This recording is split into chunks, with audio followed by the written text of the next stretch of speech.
오늘의 큐티 말씀은 마태복음 5장 13절부터 20절입니다. 제목, 너희는 소금과 빛이다.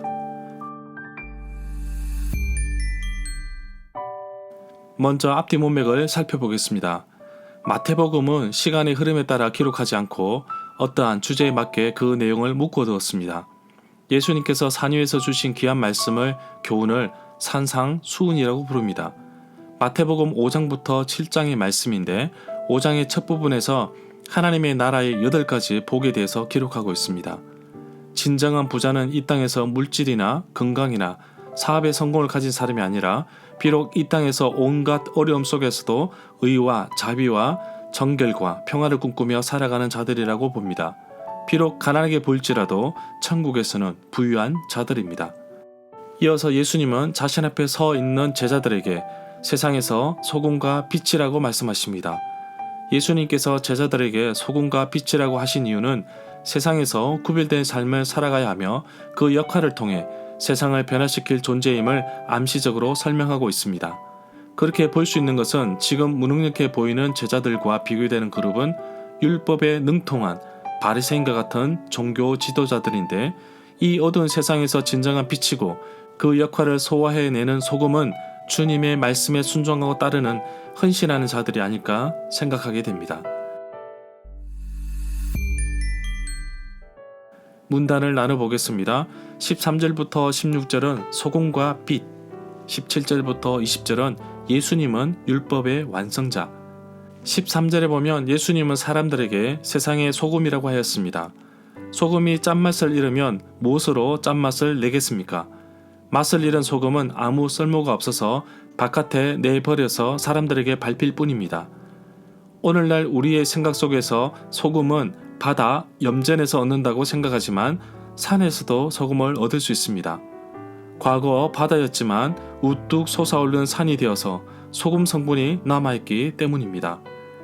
옛날 사람들은 산에서 얻는 소금을 제대로 정지하지 못하여 때로는 돌이 섞여 있기도 했는데 소금의 진정한 짠맛을 잃어버린 경우도 있었다고 합니다. 결국 밖에 버려 사람들의 발에 밟힐 뿐입니다. 이 말씀은 마가복음 9장 50절과 누가복음 14장 34절부터 35절에도 나옵니다. 14절에 보면 예수님은 사람들에게 너희는 세상의 빛이라고 하셨습니다. 바울도 에베소서 5장 8절에 보면 너희가 전에는 어둠이었더니 이제는 주 안에서 빛이라, 빛의 자녀들처럼 행하라고 말하고 있습니다. 또한 하나님의 흠없는 자녀로 세상에서 그들 가운데 빛들로 나타내라고 바울은 빌립보서 2장 15절에서도 말하고 있습니다. 요한복음 8장 12절에 보면 예수님은 자신이 세상의 빛이라고 말씀하셨습니다.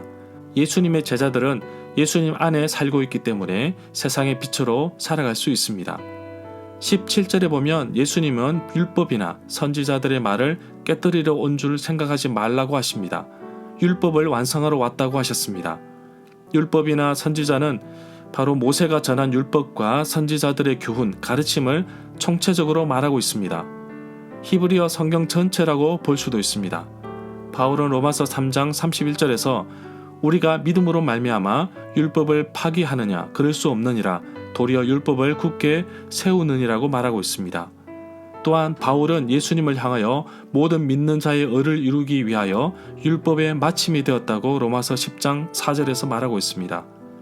예수님께서는 마태복음 7장 12절에서 무엇이든지 남에게 대접을 받고자 하는 대로 너희도 남을 대접하라. 이것이 율법이요 선지자니라고 말씀하셨습니다. 18절에 보면 하늘과 땅이 없어지기 전에 율법의 아무리 작은 1.1획이라도 사라지지 않고 반드시 다 이루어질 것이라고 하셨습니다. 누가복음에서는 같은 말씀을 그러나 율법의 한 획이 떨어짐보다 천지가 없어짐이 쉬우리라고 누가복음 16장 17절에도 말하고 있습니다. 마태복음 24장 35절에서는 천지는 없어질지언정 내 말은 없어지지 아니하리라고 말씀하고 있습니다. 천지가 없어지기 전에 이라는 뜻은 모든 가르침이 이루어지기 전이라고 해석할 수도 있습니다. 19절에 보면 누구든지 이 계명 가운데 가장 작은 것 하나라도 어기거나 다른 사람에게 그렇게 하라고 가르치는 사람은 천국 하늘나라에서 가장 작게 될 것이라고 하십니다.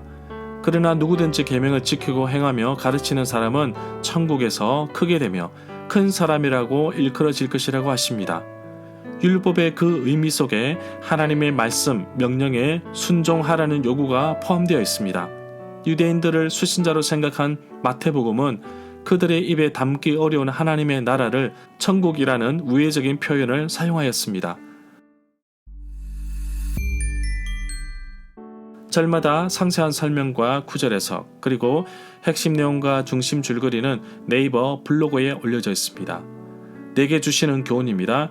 예수님은 우리에게 세상의 소금과 빛이라고 하셨는데 그리스도의 정체성을 말해준다고 할 수 있습니다.